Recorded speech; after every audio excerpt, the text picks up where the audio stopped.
કે સુરત શહેરનો એક સોદાગર ચાંદની ચોકમાં રહેતો હતો અને તે સ્વામીજીના દર્શન કરી ચૂક્યો હતો અને તથા સુંદર સાથ પણ તેને ઓળખતા હતા.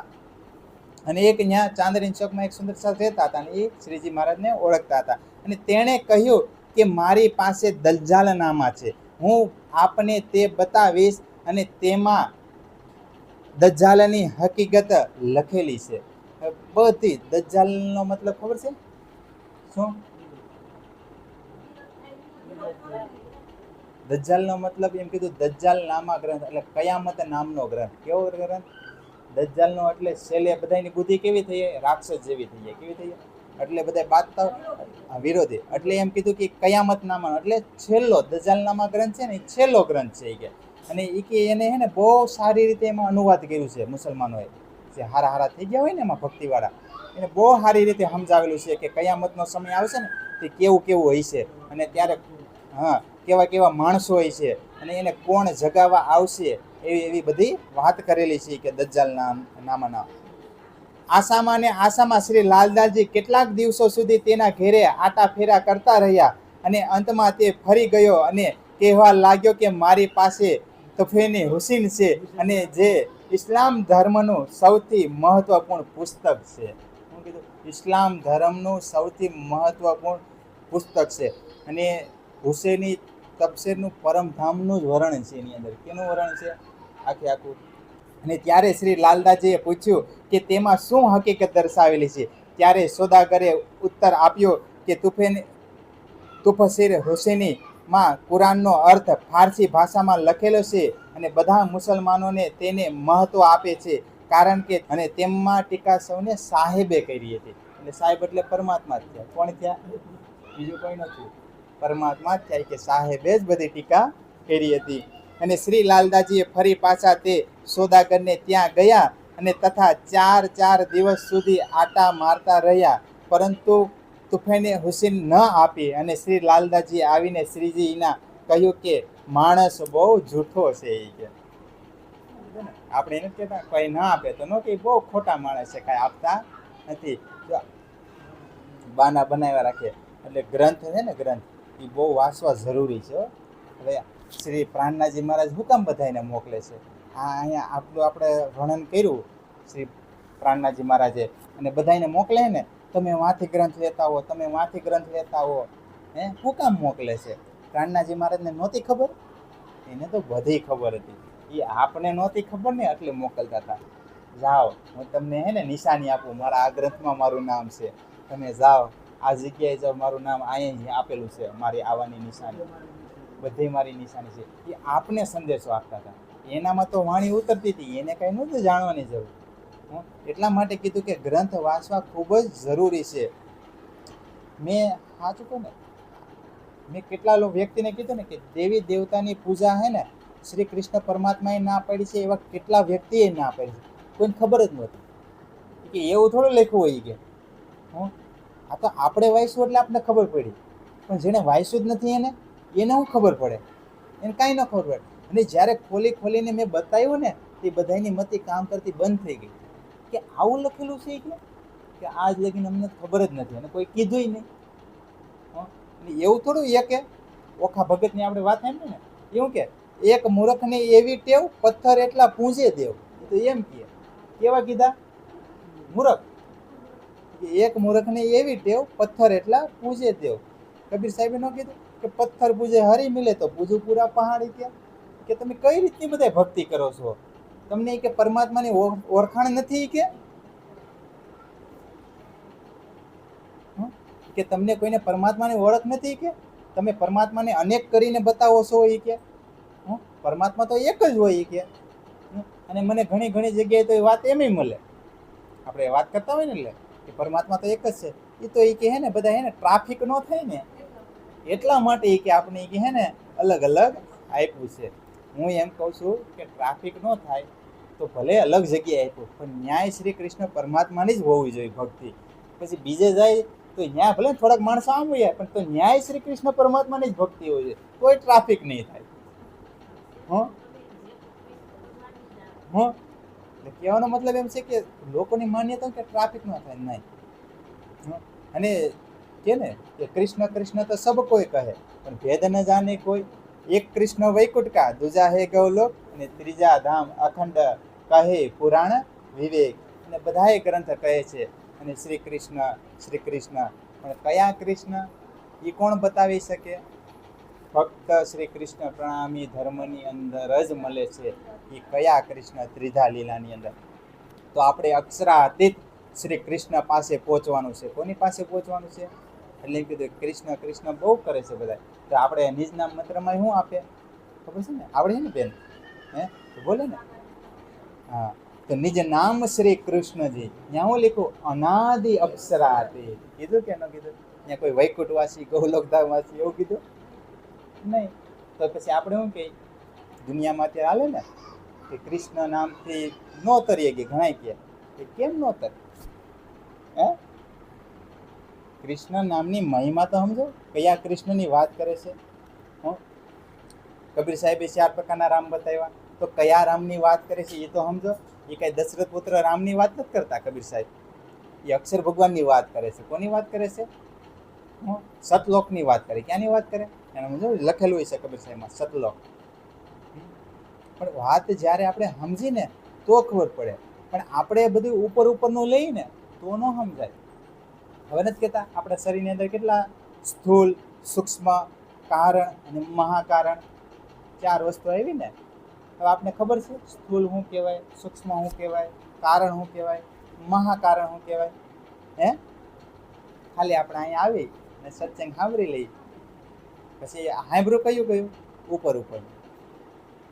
એટલે શું કીધું કે સ્થૂલમાં બધું થાય છે પણ કીધું ને પછી અંદરનું જે સૂક્ષ્મમાં છે ને કોઈ વસ્તુ નથી. સ્થૂલનો મતલબ શરીર દ્વારા જે કામ કરવા પડે એની કરી નાખે.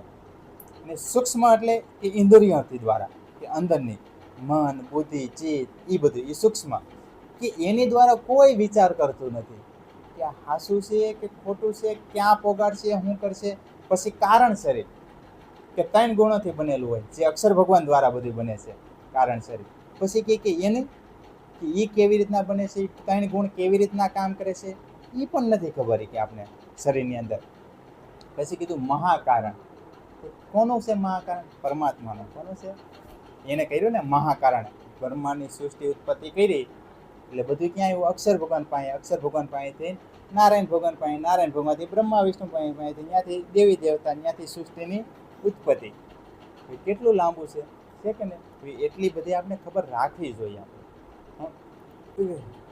બેઠે અંગ લગાય કે એસી દઈ ઉલટાય, ના કશું દિલ કી કહી શકો, ના પિયા સંબંધ સુનાય.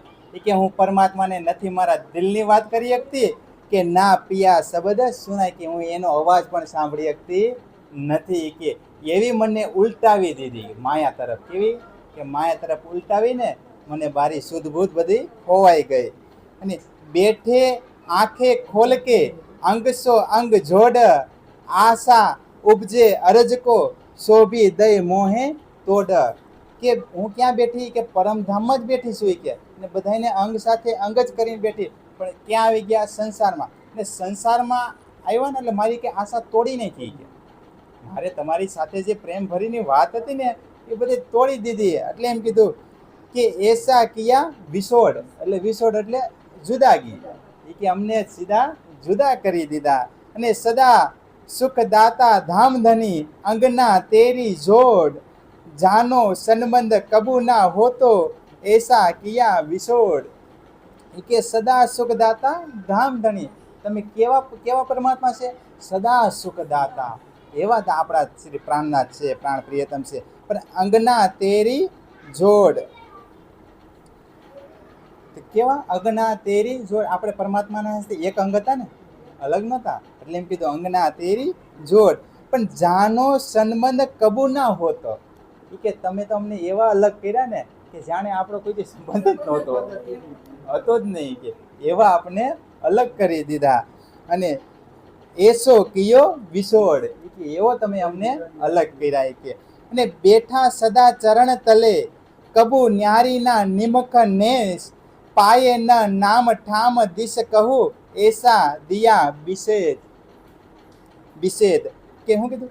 બેઠા સદા ચરણો તલે, એના ચરણોમાં જ આપણે બેઠા છીએ. ને ન્યારીના નિમખ નેસ, કે એક પલની મને શુદ્ધ રહેવા દીધી નહીં કે. અને પાયેના નામ ઠામ દિશે કહું. હવે આ સંસારમાં ગોતવા નીકળ્યા આપણે પરમાત્માને મળે, એટલે એમ કીધું કે પાયે ન નામ કે ન ઠામ, ક્યાંય મળતું નથી તમારું ઠેકાણું કે.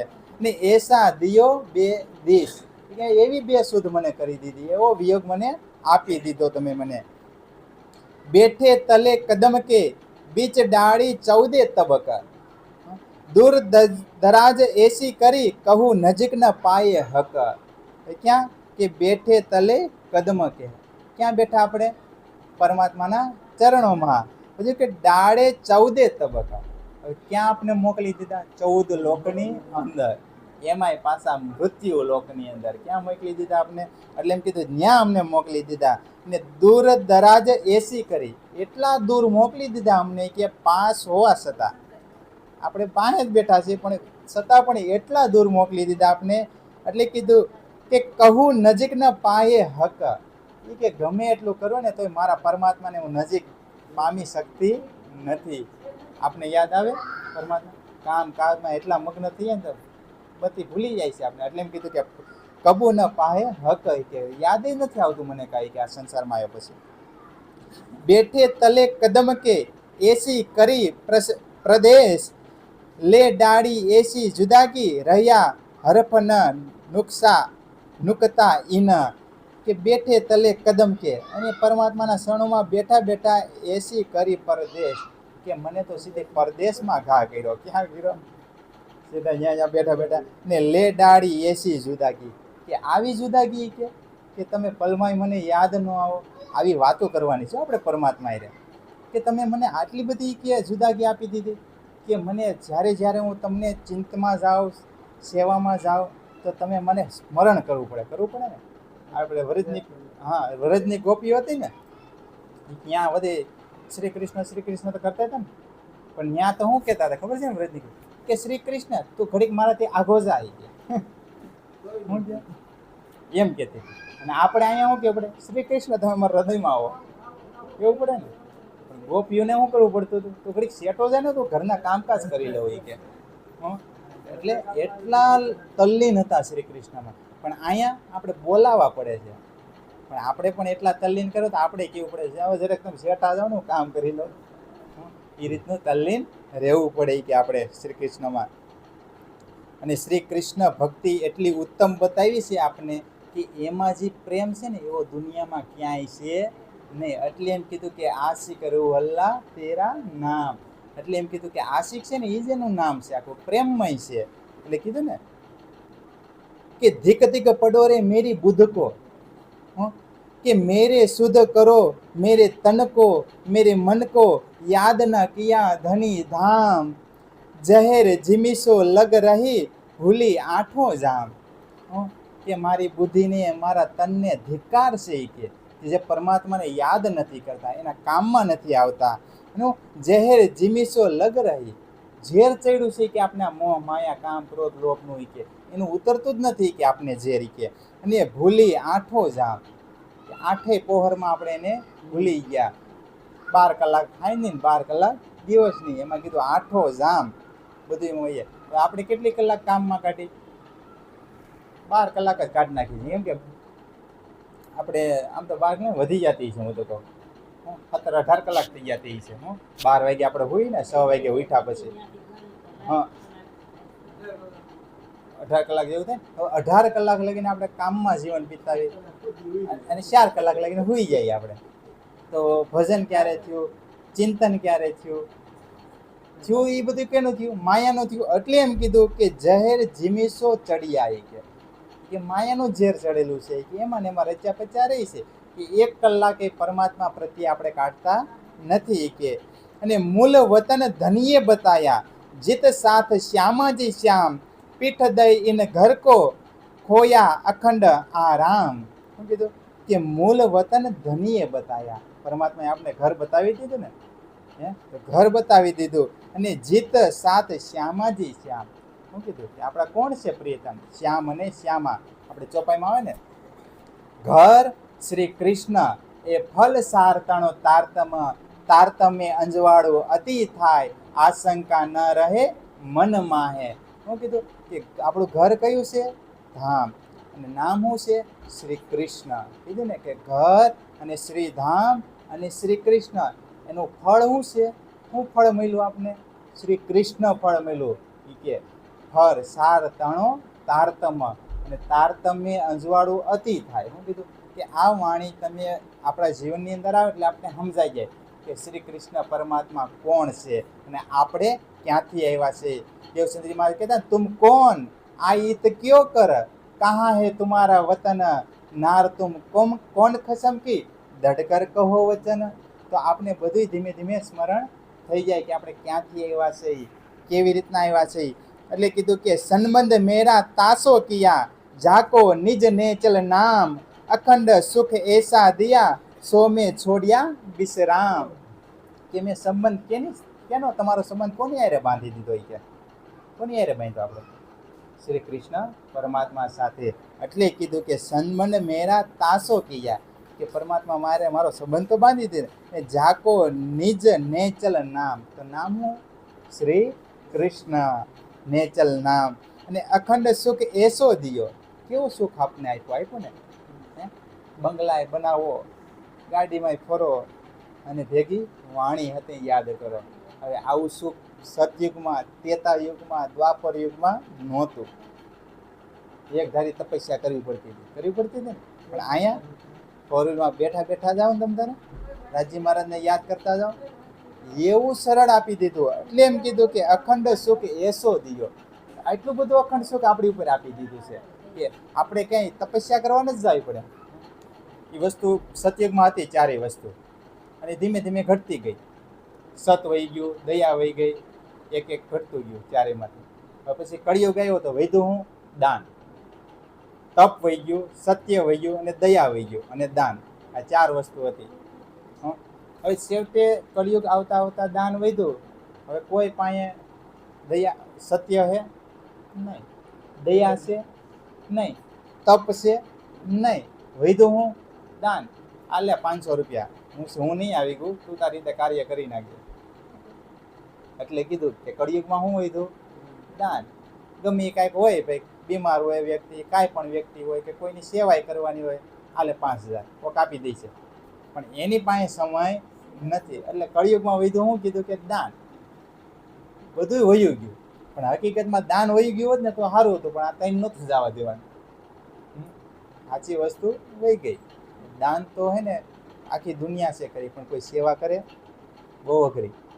તપ કરવું બહુ અઘરું ને. સત્ય બોલવું બહુ અઘરું, પણ દાન કરવું સૌથી સહેલું. ગમે એનું લૂંટીને કરી ને ભેગું 5-10 લાખ આપી દીજો દાનમાં, આવું સહેલું. એટલે એમ કીધું કે કલયુગની અંદર ફક્ત દાન વધ્યું છે. તો આપણે છે ને આવી 3 વસ્તુ વહી ગઈ ને એને પાછી લાવવાની. સત્યને, પ્રેમને, દયાને, સેવા, એ વસ્તુ આવશે એટલે ઓટોમેટિક દાન તો રહેવા જ દેવાનું છે. પણ આ 3 વહી ગયું ને એને લાવવાનું છે આપણે. એટલે કીધું કે અહીંયા કે ખોલ ખજાના ધનીને સબ દિયા. બધો ખજાનો આપણે આપી દીધો છે. અંગ મેરે પુરાના ઈમાન, સોએ ખોયા મેં નીંદ મેં કરકે સંગ શેતાન. કે મને બધોય ખજાનો પરમાત્માએ આપ્યો, પણ અંગ મેરે પુરાના ઈમામ, કે મને વિશ્વાસ આવ્યો ને એની પર. જો પૂરો વિશ્વાસ આવી ગયો હોત ને તો મારા હૃદયમાંથી એક પલવાય જાત નહીં. પરમાત્માએ કે સોએ ખોયા મેં નીંદ મેં, કે હુતા હુતા જ મેં કાઢ્યું દિવસ. એટલે હુતાનો મતલબ કઈ રીતે? આમ નહીં, આજ ભજન કરે, કાલ કરે, પ્રમદી કરે, એને હુતા કીધું. એને કીધું આજ નહીં કરું, કાલ કરી લે, હાલો ને આ બધી પ્રમદી કરી લે. એને કીધું સુતા સુતા સમય કાઢ્યો. અને કરકે સંગ શેતાન, એટલે શેતાન કોને? કે માયાનો જ મેં સંગ કર્યો આખી જિંદગી, બીજા કોઈનો સંગ કર્યો નહીં. તો આપણે અહીંયામાંથી બહાર નીકળી અને પરમાત્મા પ્રત્યે જવાની કોશિશ કરવી. અને ક્યારેય પણ શ્રી કૃષ્ણ પરમાત્માનું જીવન આપણા જીવનની અંદર આવી જાય ને, એનું જીવન આપણા જીવનની અંદર આવી જાય ને, આપણે કહીએ ને કે ચિત્રની પૂજા તો બધાયને ગમે ને. કોને ન ગમે? ફોટો લાવી ગયો, ચિપકાવી ગયો, મૂર્તિ લાવી ગયો, બેહાડી ગયો, બધાને ગમે. પણ એનું ચરિત્ર કોઈને ગમે? કેમ? ઈ આપણે નકર જીવવું પડે, એ ગમીએ ને તો આપણે તપસ્યા થઈને આવવું પડે. એ શ્રી કૃષ્ણ પરમાત્મા એમ કે છે કોઈ દિવસ ખોટું ન બોલવું, ચરિત્રમાં જાય ને તો જીવી શકશું નહીં, ખોટું તો હાલતા બોલવું પડે. પછી કીધું કોઈ દિવસ કોઈની મારકૂટ, ખોટું નિંદા નહીં કરવાની, એવું કાંઈ નહીં કરી નહીં. એટલે ખોટા બધાને ગમે છે, પણ એનું ચરિત્ર કોઈને લેવું નથી. અને જો ચરિત્ર લઈએ, અર્જુનને વારે વારે એ જ સમજાવે છે, એમાં કઈ બીજું નથી. એક જ વાત ઉપર વજન છે કે આખી દુનિયા હે ને ચિત્રમાં જ પડી છે, ચરિત્રમાં નથી પડી. કે ફલાણી જગ્યાએ ઓલા ભગવાન થયા, સીધો ફોટો લગાવ્યો, ઓલી જગ્યાએ ઓલા ભગવાન થાય કે ત્યાંથી ફોટો લઈ ગયો. એ કે બધાને ચિત્ર જ ગમ્યું. પણ અર્જુન તું કે એમાંથી બહારો નીકળ, એ કે સર્વ ધર્મ કો તું છોડ કે, બધા ધર્મ તું છોડી દે, એક કૃષ્ણ પ્રણામી ધર્મને જ અપનાય, મેં કીધું છે.